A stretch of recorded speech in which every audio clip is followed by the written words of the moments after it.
I saw a woman talking about when we sprung forward, how her car had a 2 hour difference from her phone. I want to show you guys something. This is a phone of mine that I stopped using in July of 2024. And I put it underneath my bed. I turned it off, put it underneath the bed. This is a phone that I recently just got. I'm broke, but I feel freaking cool with a flip phone, I ain't gonna lie. So,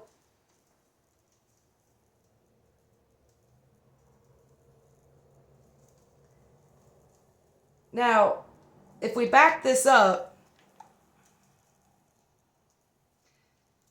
say it's 446 before we fall back. If we fall back from 446, we get 346, right? So if we spring forward, we're supposed to go back to 446, right? It hasn't been a full year from this phone turning off to me getting this phone. And this is what we got. This is what we're working with. This phone never fell back, and this phone never sprung forward. Never fell back in 2024 and never sprung forward 2025. But, I mean, I know that time is an illusion, and I understand that you need time to punch into a time clock. And it's a good business model when you really think about it. And I will also mention that being from South Florida and living in the mountains, I was in the valley for the first couple years, but now I'm actually in the mountain. And going from, I don't know,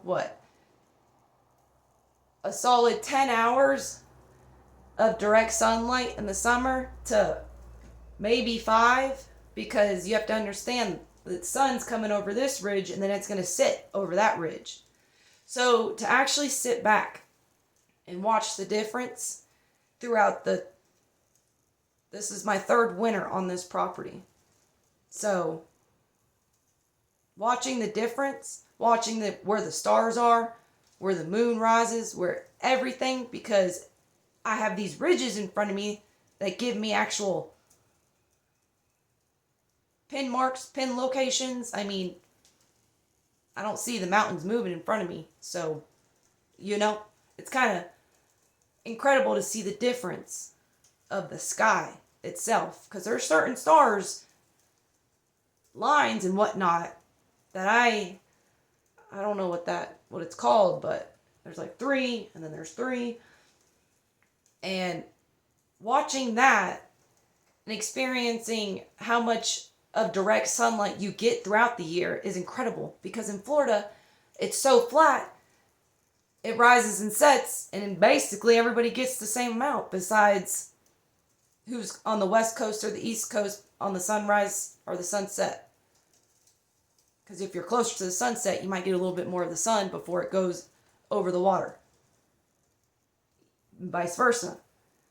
I've also realized the algorithm in which your body is totally thrown off, because in Florida you don't have hibernation, you don't have cold. And when we did have cold, we had I remember growing up, it would be just a couple weeks of cold snaps, and then that was it.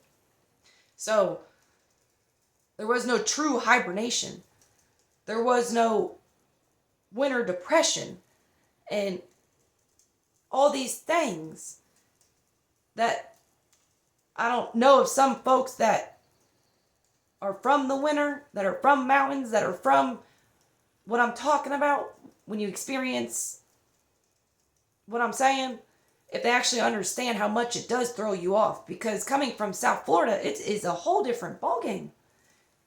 And I mean, because you could just go outside and stay active. I mean, you can literally absorb the sun. But here we are.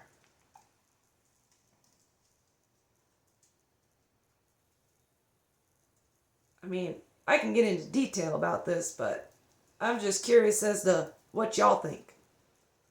Because might as well call it how we see it, right?